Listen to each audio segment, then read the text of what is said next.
fight over immigration in America is many things. It is vicious, it is divisive, it's complicated, and it seems to bring out both the best and the worst of us as a country. My guest today is the former director of ICE, Sarah Saldaña. Saldaña was the first woman to lead the agency and the first Latina. Born and raised in Texas, and the youngest of 7 children, Saldaña never thought she would one day rise to oversee an organization with almost 20,000 employees. She served under the Obama administration, but resigned when President Trump took office. And Trump's stance on immigration has been explosive. I will shut down the government. Okay, absolutely. fair enough. And We I am disagree. proud, and I'll We tell you disagree. what, I am proud to shut down the government for border security. Today, we will take a look at the complex world of immigration through her eyes. Sarah Saldaña? Yes. Welcome to Through Her Eyes. On January 8th, President Trump addressed the nation and said we are in a national crisis. Are we? I'll say we have an issue that's not addressed that's of national concern. That's not a national crisis to me, but it's certainly something that needs to be addressed. What are we going to do about the 11 to 12 million people who are already in this country? What are we going to do about true threats to public safety? So it's certainly a national issue, and we need to address it. I would not call it a crisis. We have a country that's being invaded by criminals and by drugs, and we're going to stop it. They're bringing drugs, they're bringing crime, they're rapists. These aren't people. These are animals. He called illegal immigrants criminals, rapists, murderers. And he said all Americans are hurt by this crisis. So is that what you mean? I come to this issue from a law enforcement perspective. I don't focus on the humanity of the issue, the human questions about it, even though it's very hard to ignore. We have to focus on the true threats. And the true threat is not a mother or child at the border. That is not a true threat. It's not a mother or child or a family in the interior already here for 1, 2, 3, 10, 20 years. The true threats are those persons who come to do harm to our country. And that's, quite frankly, that is a very small number compared to the number of people that seek entry. This is why the wall that is being proposed, enforcement-wise, makes so little sense. And I don't know who is telling the president. He says he has the support of the agencies, Customs and Border Protection and ICE. I don't know who's telling the president that this is a good idea, because you always weigh these measures by effectiveness and cost. Well, can a wall be effective? It can be effective to some degree. Okay. It can be effective to some degree. It may be that a small child cannot scale a wall, perhaps. Is that the person we're trying to keep out? Does a drug cartel with submarines, let's say on the California border, who have entered the United States through submarines on the coast, that's not going to be effective against them. And isn't that the group that we're trying to keep out, is those that truly present a threat to public safety? And in my view, that is where the rubber meets the road. There's 2,000 miles of southwest border between California, Arizona, Texas, 2,000 miles. It costs, it's estimated by CBP itself, Customs and Border Protection, $6.5 million for every mile of wall you build. Does it make sense if it's not going to be effective in keeping those people we want kept out? That's an important question we need to decide as a country. We believe that we should protect families that need our help, and that is not what ICE is doing today, and that's why I believe you should get rid of it, start over, reimagine it, and build something that actually works. I have to ask the question of the moment, I feel, which is the future of ICE.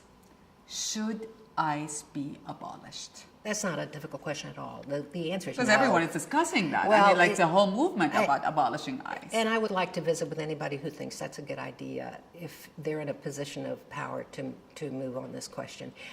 That makes no sense. It's a simplistic slogan that really doesn't address the issue. The policies are the issue, not the structure, the buildings, the people that comprise ICE. So what's the right way to go and tackle this issue? It's roll up our sleeves and let's get things done. It's like, and this is a woman's perspective. Mm-hmm. I don't mean to offend my male brethren, but you know, we see a problem. We had to solve it. I think men are better at ignoring issues and problems and things that aren't maybe right in the foreground. And I know I do see an issue like this, and I think we really need to address it. And we're not doing it. And it's a tremendous failure on the part of our representatives that we're not attacking the issue. Well, as we walk in this path where the Statue of Liberty behind us, do you think that was a time where American borders were open? They were open to some extent, but we've always had some regulation or another with respect to people coming into the country. But still, that symbolism is very powerful. It's one of my favorites. I think most Americans believe that it still should apply today, that attitude and that idea that we are different from other countries and we do welcome people. And do you think we are in a polarized discussion about immigration right now? What is the real solution in here? It's somewhere in between, but that can be done in a manner that is not quite so bombastic and denigrating to people from countries that maybe we're just not used to or don't really know that well. We can do this. We're the American people. We can meet up to our expectations. Exactly, indeed. Within immigrants, can you tell us a little bit more about who they are? They're economic immigrants, they are skilled immigrants, just so people know. When we talk about immigrants? Well, it's the whole spectrum of people. It is unskilled people, and it can be doctors, lawyers, professors. And we must not confuse legal immigrants from people who are in the country without legal authorization. So all of these make up the immigrant community, but the law calls them in the statute, this is not something we make up, illegal aliens, those who did not seek authorization to enter the country, and those or who lost authorization, because remember, at least 2/3 of the people who are in the country without authorization are visa overstays. In other words, they are entering legally into the country, and then they overstay their legal Absolutely. They permits. declared their presence here. They said, I'm going to visit for not more than 30 days or 60 days or whatever it was, and then I intend to leave the country. But our system of tracking those people is so disjointed that we have lost track of many of them, and that's why the estimate is 11 to 12 million people are here without authorization. And that's the majority, you're saying, of illegal immigrants. Absolutely.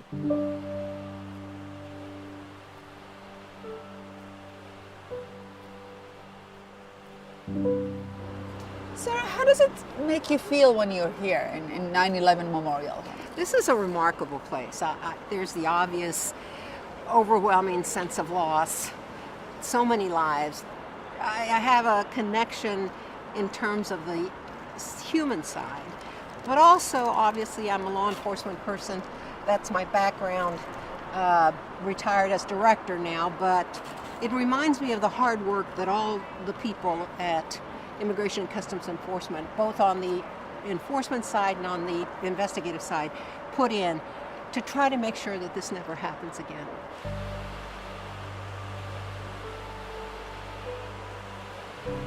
Now, ICE was formed after September 11th. That's right. Why? This What's is the almost connection? this is almost the birthplace.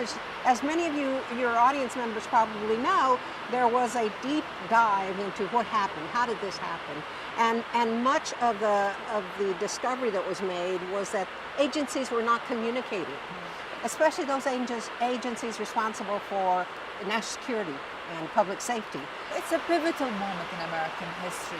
Do you think it has changed the perception of immigrants in America? I hope particularly not. Muslim, I would say. I hope not. There is so much outreach.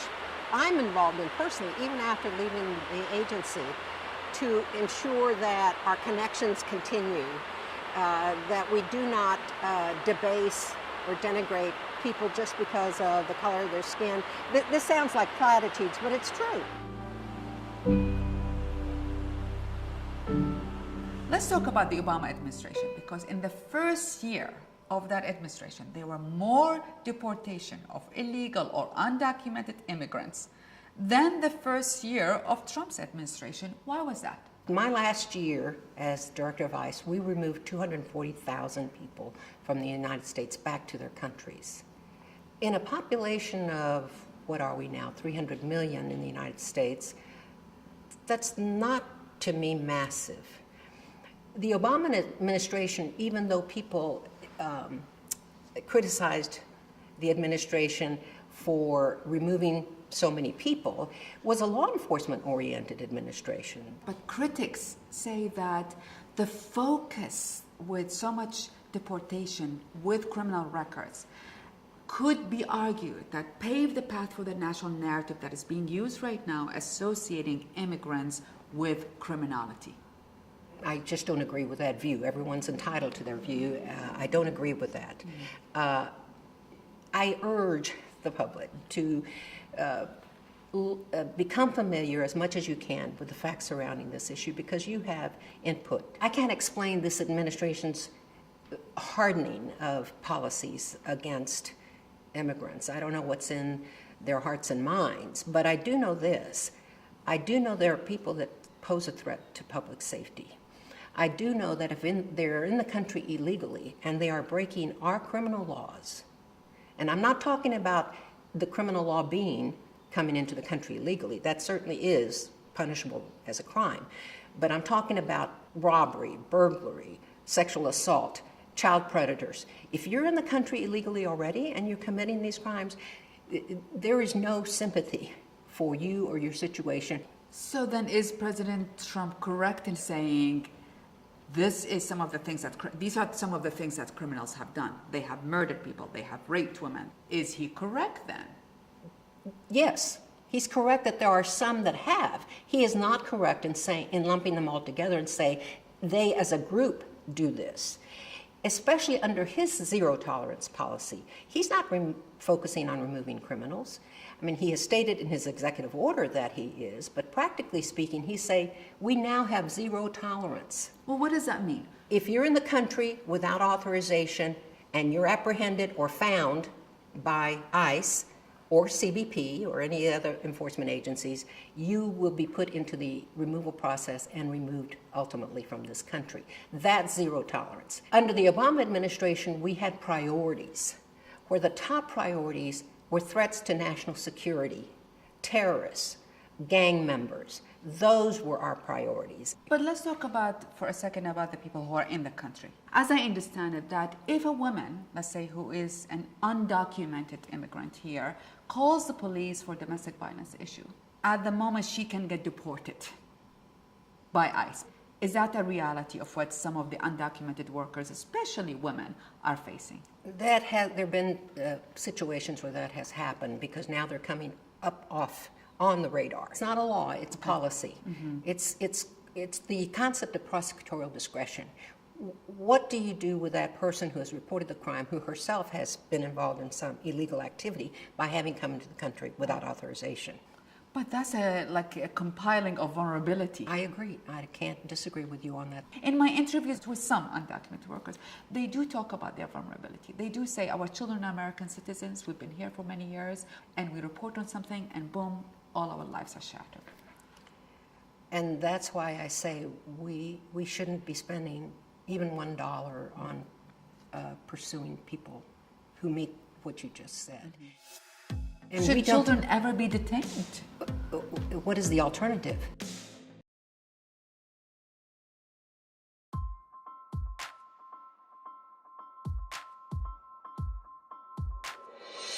We now have an actual humanitarian crisis on the border that only underscores the need to drop the politics and fix our immigration system once and for all. In 2014, when Saldaña was sworn in as director of ICE, she faced an immediate crisis at the border. Tens of thousands of families and unaccompanied children. The face of immigration had changed. So I want to talk for a second about asylum seekers. Where are they coming from mostly, and what are they escaping from? the principal countries right now that are seeking asylum are the Central American, the Triangle countries is what we call them: Guatemala, Honduras, and El Salvador. These are countries which the facts support are some of the poorest, poorly governed, with very little assistance to their citizens, for whom the rule of law has become a thing of the past, if it ever existed.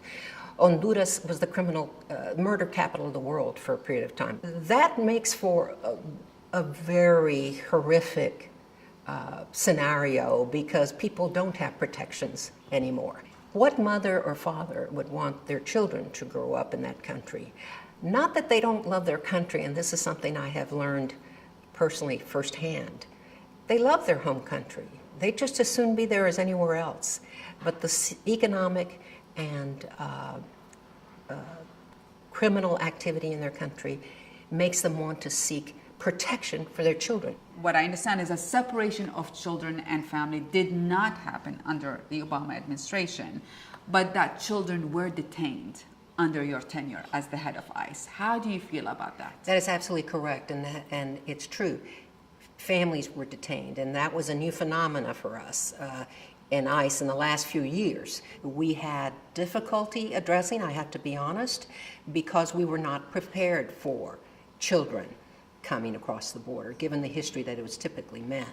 So we had to scramble for space. It is a sad thing, but that's why we discourage anyone from including a child into these journeys that seek to come into this country. And should children ever be detained? What is the alternative if the adult is being detained? Should an adult not be detained even though they have to be detained under the law if they bring a child? Does it ever happen that a person who seeks to enter the country illegally brings a child with them purposefully because they think they will be treated differently?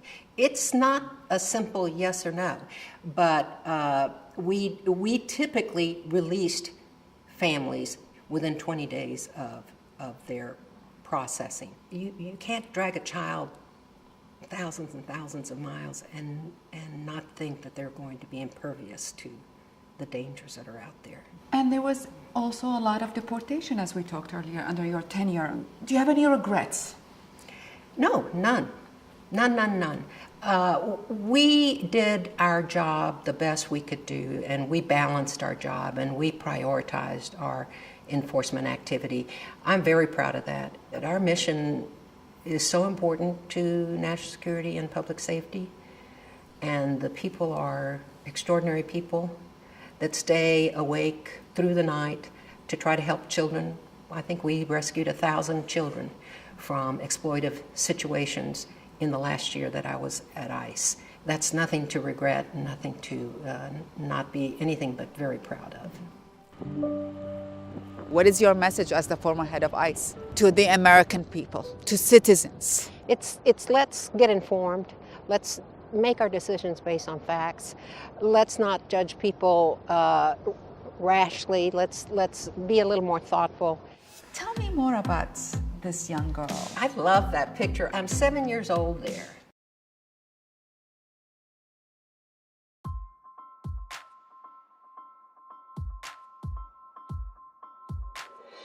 I want to switch now to the personal. Who is Sarah Saldaña? And I want to start with a childhood picture of yours that I got a hold of it. Oh, tell me more about this young girl and how did she become to be the woman that you are today? I love that picture. I don't know why. I'm 7 years old there. That was 1958. And it's a very humble house. We have a very humble house there. Where was that? At Corpus Christi, Texas. I am the baby of 7 siblings. And this is South Texas. My dad was a plumber and an alcoholic who was very little in our lives. My mother was about as strong a woman as you can get. She was a licensed vocational nurse. She was a homemaker through 7 children and then decided that she needed to get a job that actually produced some income to feed us. So when I think that child, I see someone who was really working very hard to not create more problems for her mother because she had enough to deal with. What's your immigrant story? This is interesting. I thought my grandparents were from Mexico. Now I've done a little bit of the research based on actual documentation, and I am a third-generation American. That just surprised me. So I was born here, my parents were born here, and my grandparents were born in the United States. Now they had their roots in Mexico, but our story is that we're true Mexican Americans. So it was still, your Latino identity was still part of your identity as an American woman. Absolutely. Wonderful, wonderful. And you also experienced loss. You experienced not any loss, I mean a tremendous loss of a child. Yeah. My son, Michael, was 25 years old and just coming onto his own in California. When he left Dallas, he said, I have to go either to New York or California because that's where the work is for film and music, which were his two passions. He was my only child, and but we cut the cord and he went off, and he got on a motorcycle and was hit by a 19-year-old boy in a car. Was hit broadside. And we have come to understand that he died immediately, and that is, I'm very thankful for that. But it has affected me in so many different ways.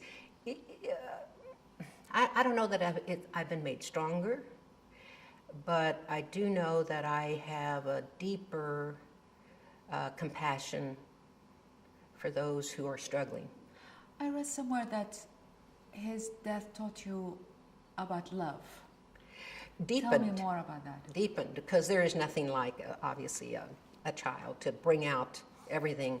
But I will tell you, I am not a whole person. And I try to make up for that in many different ways. But I will always have that wound, and it's funny because I think a lot of women have been through this. Now that I've lost a child, I realize I've met many women who have lost children. You are wounded the rest of your life. There is no, you don't see the wound, but it's there. But that tragedy happened when you were the head of ICE. Yes, it did. How did you handle it? I mean, how did you keep it together? I had a tremendous staff. I had a wonderful deputy. There'll always be that place in my heart for ICE. The work was also a refuge. So let's talk about, again, some of your tenure at ICE. Progressives attacked you for being too hard on immigration issues. Conservative attacked you for being too loose on immigration issues. You're having your own personal tragedy to deal with. How did you keep on going? How do you handle all the criticism, frankly? Well, you have to have a tough skin. And I grew up with a tough skin. And you say it as if I was all together all the time. Let me just say, no, that wasn't the case. There were very, very difficult times in there.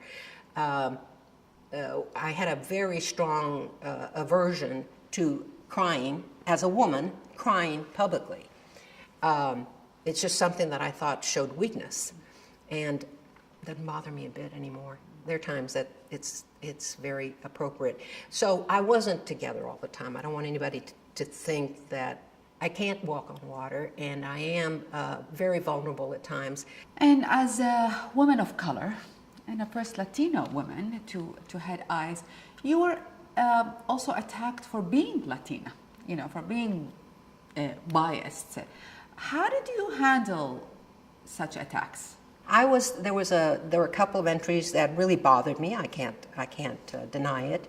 The one about what is a spick doing on the Senate floor when I went through my confirmation process. The other one was go back to your country. These are all implications that someone of Hispanic heritage cannot enforce laws. I think I proved them otherwise, both as a United States attorney in Texas and as the director of ICE. I am a believer in law enforcement. I just think we can do it better. And do you think the system is broken? Or not? It is. It is, okay. Look what 11 to 12 million people and all those people I identified earlier that surround them, fearful of what tomorrow may bring. That doesn't have to be that way. I am an optimist. I believe there is a way forward. It's possible. But you have to start.